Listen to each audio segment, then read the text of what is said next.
देखिए सावन के महीने में हम सुहागिनों को माता पार्वती को क्या क्या चीज़ें समर्पित करना चाहिए, सुहाग की चीज़ें हैं तो कम से कम चीज़ें भी आप उनको दान मतलब चढ़ा के और ख़ुद भी यूज़ कर सकते हैं। और कौन कौन सी चीज़ों को हमें दान करना चाहिए तो इसी को जानेंगे इस वीडियो में। तो देखिए सबसे पहला है हरा चूड़ी, क्योंकि सावन के महीने में हरा चूड़ी पहनना बहुत ही शुभ होता है। तो उसी तरह से हम चढ़ा के माता पार्वती को चढ़ा के और फिर हम पहनेंगे, ठीक है। तो यहाँ पे ध्यान रखने वाली एक चीज़ है कि यहाँ पे आप कांच की चूड़ियाँ चढ़ाएं। अगर आप प्लास्टिक की या फिर किसी अन्य धातु की चूड़ी चढ़ाती हैं तो आप जो है प्लास्टिक की चूड़ी ज़रूर चढ़ाएं। जिस तरह से मैं दिखा रही हूँ कि कंगन आपको अगर चढ़ाते हैं तो आपको कांच की चूड़ियाँ ज़रूर चढ़ाएं।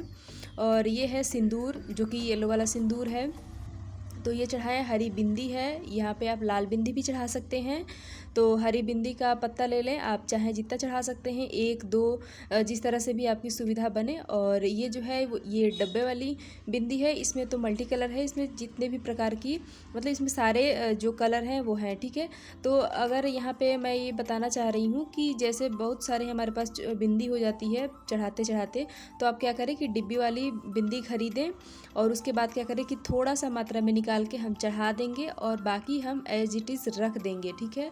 फिर अगली बार कोई सुहाग वाला चीज़ में हम जब बिंदी और सिंदूर चढ़ाने की बारी आती है तो इसमें से ही निकाल के हम चढ़ा सकते हैं, ठीक है। तो जो डब्बा वाला है उसको हम ऐसे ही रख देंगे और इसको किसी कागज़ में लपेट के इकट्ठा रहे तो इसको भी हम चढ़ा सकते हैं। तो इस तरह से भी आप कर सकते हैं, क्योंकि सही बात है बहुत ज़्यादा बिंदी चढ़ाते चढ़ाते हमारे पास बहुत ज़्यादा स्टॉक हो जाता है, ठीक है।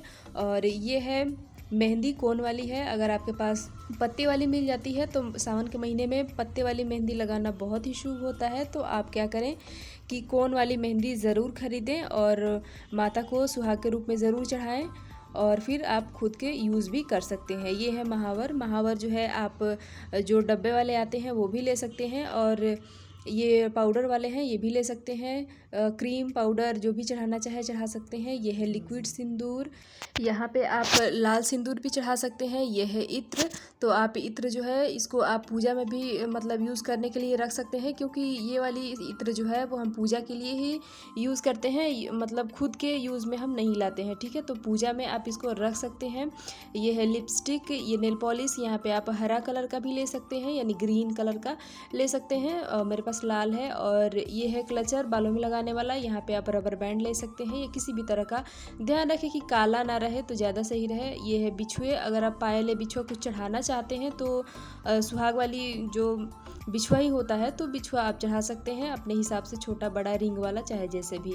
ये है दक्षिणा, ठीक है। तो कोई भी चीज़ हम जब चढ़ाते हैं तो हमें जो है दक्षिणा ज़रूर चढ़ाना चाहिए, कुछ भी चीज़ की कमी रह जाती है उसके लिए, ठीक है। तो ये सारी चीज़ें हो गई। तो किसी भी चीज़ की कमी के लिए हम दक्षिणा 11, 21, 51 जैसे भी आपकी क्षमता हो आप दक्षिणा चढ़ाएं। और ये दक्षिणा को हमें घर पे लेके वापस नहीं आना है, क्योंकि सुहाग की सामग्री को तो हम घर पे लेकर आएंगे और ये जो है मंदिर में ही हम रहने देंगे दान की चीज़ें, ठीक है। और यहाँ पे आप अपने हिसाब से और भी चीज़ें इसमें ऐड कर सकती हैं, जैसे कि हरी साड़ियाँ, हरी सूट के कपड़े, लाल जिस भी तरह का कपड़ा हो तो कपड़ा भी आप चढ़ा सकते हैं, साड़ियाँ चढ़ा सकते हैं, ब्लाउज का पीस है वो भी चढ़ा सकते हैं। तो अपने हिसाब से और भी इसमें चीज़ें ऐड की जा सकती हैं, ठीक है। लेकिन बहुत कम चीज़ों में आप इस तरह की चीज़ें चढ़ा के और माता को समर्पित कर सकते हैं। और ये जो दान की चीज़ें नहीं हैं ये अब खुद के यूज़ के लिए हैं।